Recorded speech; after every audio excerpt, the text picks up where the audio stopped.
Ma'am, कई लोगों को ऐसा लगता है कि हम योगासन कर लें, प्राणायाम कर लें, या डाइट में थोड़ा हेर फेर कर लें, या डाइट को कंट्रोल कर लें, तो सारी जिंदगी हमें ना कोई मानसिक रोग होगा, ना ही कोई शारीरिक रोग होगा।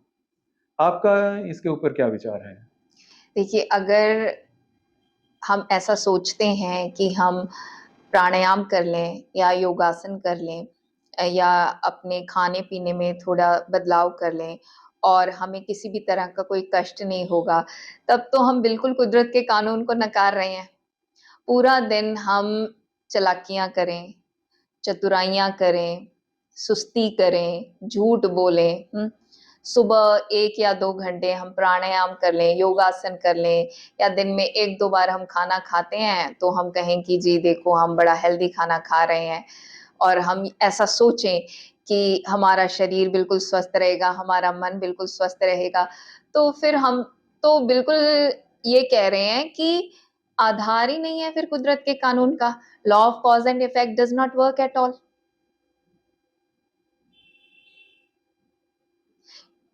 प्राणायाम के लाभ होते हैं, टेम्पररी होते हैं। डाइटरी चेंजेस के भी लाभ होते हैं, टेम्पररी होते हैं। और तीसरा क्या कहा था आपने? योगासन। हाँ, योगासन भी हम कर लें, उसके भी लाभ होते हैं, टेम्पररी होते हैं। पर अगर हम चाहते हैं कि इन चीजों के हमें लगातार लाभ मिलते रहे, तो उसके लिए सबसे पहले यह जरूरी है कि हम एक लय में आए, हम अट्यून हो जाएं। किसके साथ? कुदरत के कानून के साथ।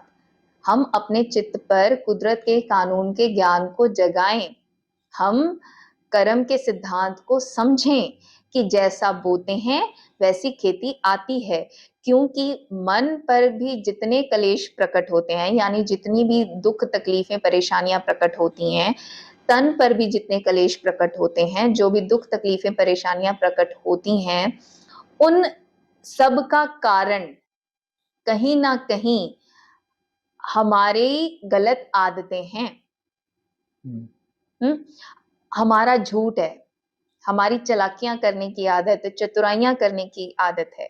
हम्म अब उसको जब बहुत समय तक हम सजग नहीं होते, करते रहते हैं यही सब कुछ, तो मानसिक कलेशों के रूप में पहले तो ये चीजें प्रकट होती हैं।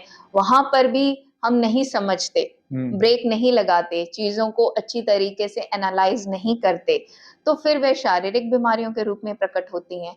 अब देखिए, ये आउट ऑफ एक्सपीरियंस मैं आपके साथ शेयर करती हूँ कि अब हम कुदरत के कानून के प्रति सजगता बढ़ाते हैं और हम कुदरत के कानून के सच्चे ज्ञान को अपने चित्त पर जगाते हैं और लगातार हम सजग होने की प्रैक्टिस करते हैं, तो ये जो जिसको हम प्राणायाम कहते हैं, ये अपने आप एक्टिवेट हो जाता है। हम्म।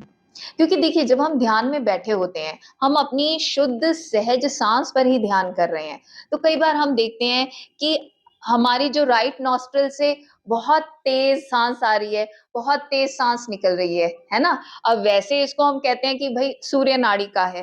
पर अगर ध्यान में एकदम से ऐसे कुछ होने लगा, तो इसका मतलब ये होता है कि तुम्हारा इस टाइम पे सिंपैथेटिक नर्वस सिस्टम एक्टिवेटेड है और तुम्हारी बॉडी इस टाइम पर स्ट्रेस क्रिएट कर रही है। हम्म। हाँ, या फिर जब ध्यान में बैठे हैं तो वह उस स्ट्रेस को रिलीज कर रही है। और इसी तरह से अगर तुम्हारी लेफ्ट नॉस्ट्रिल एक्टिवेट हो जाती है, तुम उसी से सांस ले रहे हो, उसी से छोड़ रहे हो, तो ये अपने आप हो रहा है। और अपने आप अब कुदरत ने क्या कर दिया, तुम्हारी चंद्र नाड़ी को, तुम्हारे पैरासिम्पैथेटिक नर्वस सिस्टम को एक्टिवेट कर दिया। और पैरासिम्पैथेटिक नर्वस सिस्टम जब एक्टिवेट होता है, तब हमारी बॉडी रिलैक्स करती है। हम्म। और जब हम दोनों नॉस्ट्रल से सांस ले रहे हैं, सांस छोड़ रहे हैं, तो हमारी सुषुम्ना नाड़ी एक्टिवेट होती है और बैलेंस आता है। हम्म। तो ये अपने आप होता है। ठीक है। और जब हम इसको अपने आप होता हुआ देखते हैं और इसके प्रति सजग होते हैं और समझते हैं कि ये क्या कनेक्शन है तन का और मन का, उसके प्रति सजग होते हैं, तो उससे क्या होता है, हमारा ध्यान बढ़ता है, हमारी सजगता बढ़ती है और हमारे मानसिक कलेश अपने आप खत्म होते हैं। और फिर हमारे शारीरिक कलेश भी खत्म होते हैं। बट अब अगर हम जबरदस्ती प्राणायाम कर रहे हैं, ठीक है, उसका लाभ होगा, उसका टेम्परेरी होगा, पर हम सजगता जब जगाते हैं तो प्राणायाम, जिस प्राणायाम की जरूरत है वह अपने आप एक्टिवेटेड होता है और हमारे मन के जिस भी हिस्से को उसका लाभ चाहिए, हमारे तन के जिस भी हिस्से को लाभ चाहिए, वह अपने आप कुदरती उसको मिलता है। और इसी तरह से योगासन का है, हम सजगता की प्रैक्टिस करते हैं, हाँ, हम सजग रहते हैं, तो कई बार क्या होता है कि हमारी बॉडी में जहाँ पे ब्लॉकेजेस होते हैं, तो हम क्या करते हैं, हम खुद देखते हैं ध्यान में बैठे हुए या जब भी हम सजग होते हैं कि हमारी बॉडी कुछ अलग ढंग से इस टाइम पे मूव करना चाहती है और वो जब मूव करती है तब क्या होता है कि वहां पे जो भी एनर्जी ब्लॉकेज था वो खुल गया। अब ये योगासन जब भी हम पढ़ेंगे, जब हम मुनि पतंजलि जी को पढ़ते हैं तो हमें समझ में आता है कि उन्होंने तो ये योग का ही पार्ट बताए हैं ना। और इसको अगर हमने प्रैक्टिकली करके देखना है तो ऐसी स्टेज हर एक जब भी ध्यान की गहराइयों में उतरता है तो आती है। और इसी तरह से जब हम ध्यान की गहराइयों में उतरते हैं तो खुद ही हमें समझ में आता है कि क्या खाना है, क्या नहीं खाना, क्योंकि हम किसी विशेष तरह का खाना खाते हैं, फिर जब हम ध्यान करते हैं, सजग होकर बैठते हैं, तब हम देखते हैं कि आज मैंने इस तरह का खाना खाया था, बड़ा मिर्ची वाला खाना खाया था, तो देखो इस टाइम पर मेरी बॉडी में कितनी गर्मी वाली सेंसेशंस प्रोड्यूस हो रही हैं। या कुछ ऐसा खाना खाया था तो आज बड़ी तंद्रा आ रही है जिसके फलस्वरूप। तो फिर हम खुद ही डिसाइड करते हैं समझ के साथ कि मुझे कितना खाना खाना है, कैसा खाना खाना है, ताकि मैं सजगता की गहराइयों में उतर सकूं। तो ये सब सजग होने से ही होगा। पर और सजग होने के लिए क्या चाहिए, क्योंकि सजग ऐसे तो हुआ नहीं जाएगा। सजग होने के लिए चाहिए कुदरत के कानून का ज्ञान, उस ज्ञान को समझना है, किसी ऐसे से समझना है जिसने उसको समझ के अपने जीवन में उसको ढाला। और फिर उसको धारण करते हुए अपने ऊपर भी प्रैक्टिस करना है, उस कुदरत के कानून को चित्त पर जगाना है। और जैसे जैसे हम कुदरत के कानून को चित्त पर जगाते जाते हैं तो अपने आप ही वो मानसिक कलेश और शारीरिक कलेश खत्म होते जाते हैं और हमें समझ में भी आता है कि जो परमानेंट है, जो हमेशा रहने वाला है, वो कौन है? वह कुदरत के कानून का ज्ञान ही है।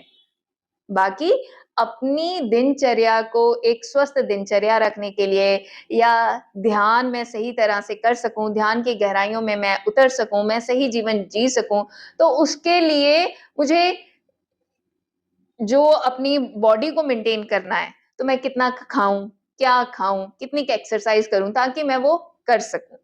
पर सबसे पहले हमें कुदरत के कानून के ज्ञान को समझना होगा और कुदरत के कानून को चित्त पर जगाना, कुदरत के कानून के ज्ञान को चित्त पर जगाना हमें सीखना होगा, ताकि अब ये हमारे लिए सहज हो जाए।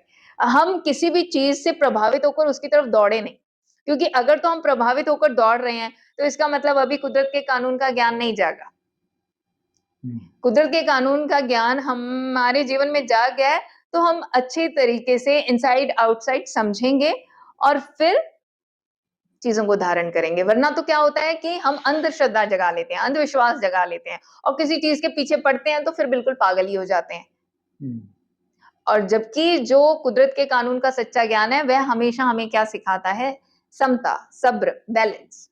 तो इसका मतलब यही हुआ कि योगासन, प्राणायाम, खाने खाने में का कंट्रोल का एक लिमिटेड फायदे हैं, लेकिन जो मेन चीज है वो है कुदरत के नियमों का, कुदरत के कानून का ज्ञान, बिल्कुल, और उसी हिसाब से जीवन को जीना। कुदरत के कानून के ज्ञान को धारण करना और उसी हिसाब से अपने जीवन को ढालना। धन्यवाद जी। धन्यवाद।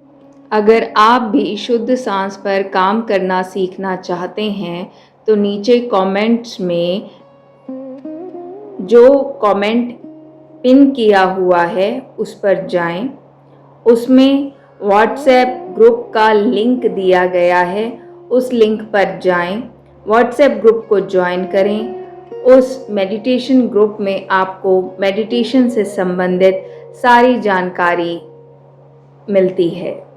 फ्रीडम फ्लेम फाउंडेशन द्वारा हर सोमवार, बुधवार और शुक्रवार को शाम 4 बजे से लेकर 5 बजे तक शुद्ध सांस पर ध्यान कैसे करना है यह सिखाया जाता है और इसकी भरपूर प्रैक्टिस कराई जाती है। तो देर किस बात की, जल्दी से इन क्लासेस को ज्वाइन करने के लिए नीचे दिए गए व्हाट्सएप लिंक पर जाएं, मेडिटेशन ग्रुप ज्वाइन करें।